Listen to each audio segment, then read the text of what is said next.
would like to get your Canada student permit approved on the first attempt like I did, then this video is for you because I'll be listing all of the documents that I submitted to get my student permit approved on first attempt.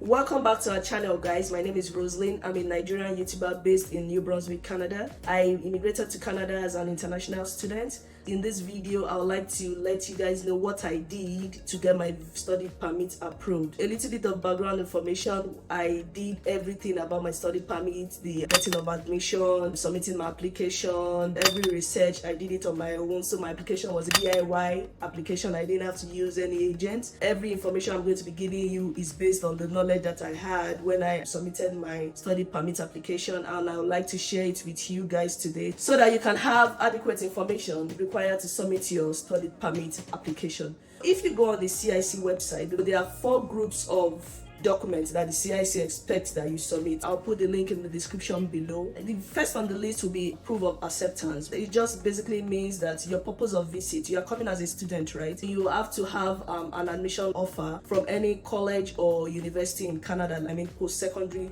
institution. When you get that offer, you have to have met all the conditions on the offer letter before you submit your application. For mine, the school wanted me to pay a tuition deposit of $2,000 to keep my seat. I submitted 3 important documents. The first was my admission letter, the second was the tuition deposit receipt, and the third one was proof of transfer of my tuition deposit from my sponsor to my bank account. I put to the bank teller. If you have a sponsor and the person is the one paying your tuition deposit, it would be nice for you to have that kind of receipt that will let the Canadian Immigration Office know that yes, for sure, this person is dedicated and committed to sponsoring your education in Canada. The way I structured this video is after I tell you about the list of documents, I tell you why I submitted each document, and I also mention some tips that I have that you can make use of depending on your situation.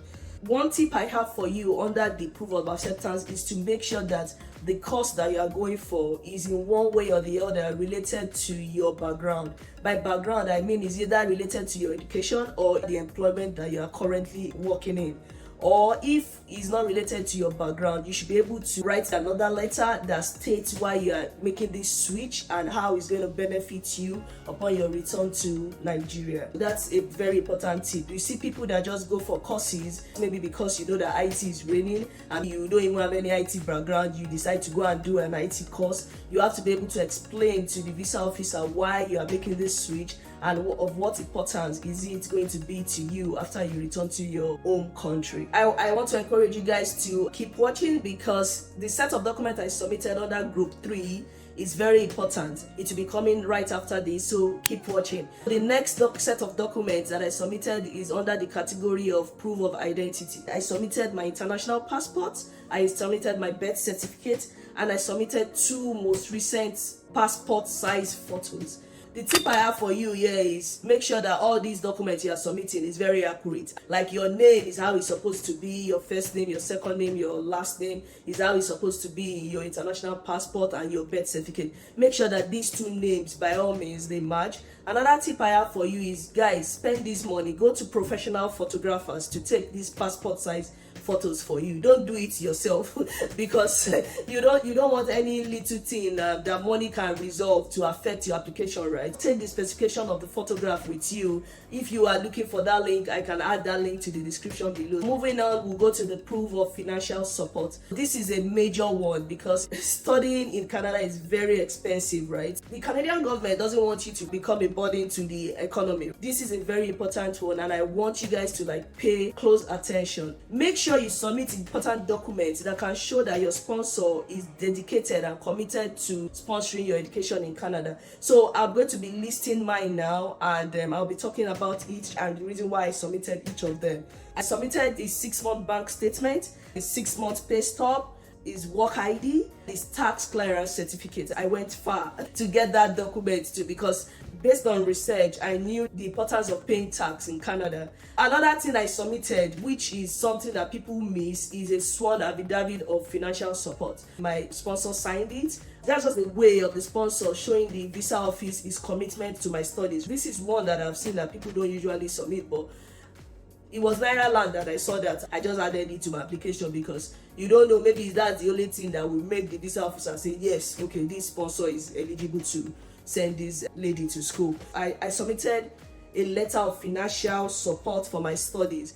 Okay, the affidavit was more like the court is now binding us, like a legal document. So if anything were to happen to me while in Canada, my sponsor will step up and take care of it. So this one was more like an emotional letter that my sponsor wrote, and he signed it, and we added it to under the financial support document.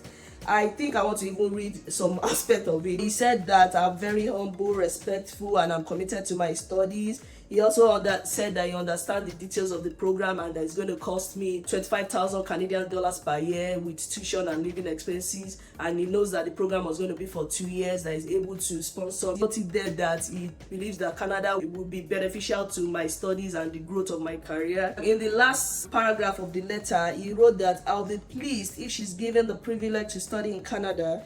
This will give her strong employment prospects and enable her apply new business management skills back to Nigeria, as she'll be equipped with the knowledge of how to develop, manage, and transform small businesses into global brands. One thing I forgot to mention was that the course I was coming for was Global Business Management, offered by Centennial College. That's why what he wrote was in relation to helping me improve my global business skills. We actually submitted 2 more documents from him.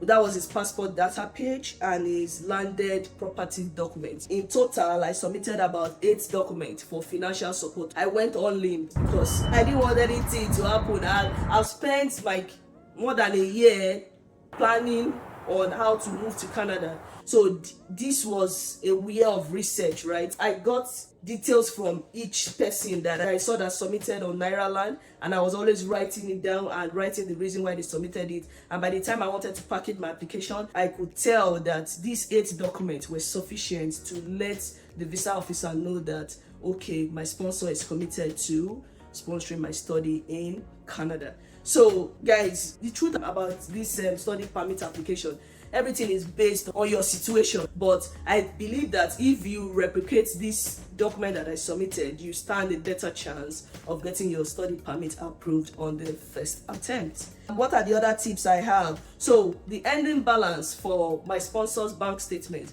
was enough to cater for his family. It was enough to cater for me. Another tip I have is, based on what I researched then, was that people that use business document, they always have to prove, especially if you use a business bank statement. So if your sponsor can give you personal bank statement, you'll stand a better chance instead of using business documents. Understood? And the last tip I also have is the fact that my sponsor, I had proof that he has supported me financially in the past. By proof, I didn't really have receipt. I just noted it in my letter of explanation that he has been there for me financially in the past, and I think that's why I stood a better chance of being approved as well. If you have gained value so far from this video, we would like to ask you guys to please subscribe to our channel. We are giving you as much information that we didn't have when we started our own applications. It's hours of research, hours of making sure that we say the right things,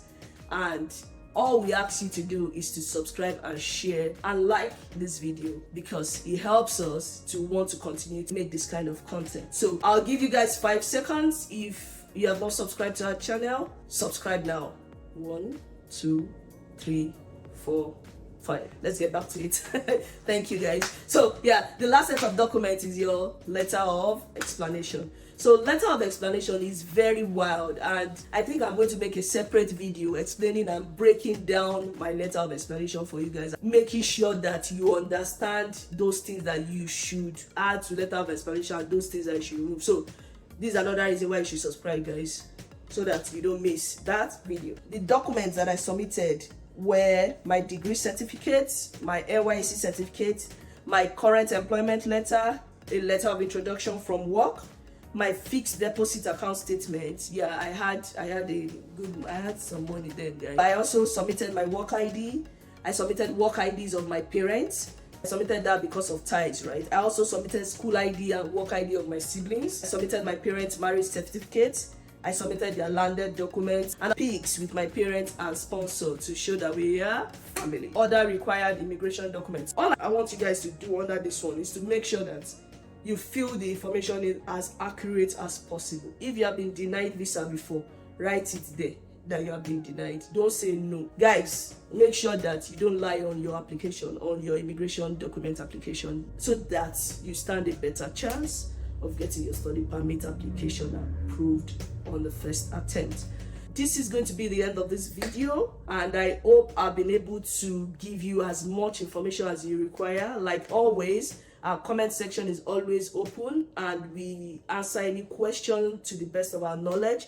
So feel free to drop any comments. Also, don't forget to like this video so that you can help the YouTube algorithm, because by liking, you are telling people that this video has a lot of information. I wish you all the best in your application, and I hope that we see you soon in Canada. Watch out for my letter of explanation video. I'll be doing that one next, and thank you guys again. Bye for now.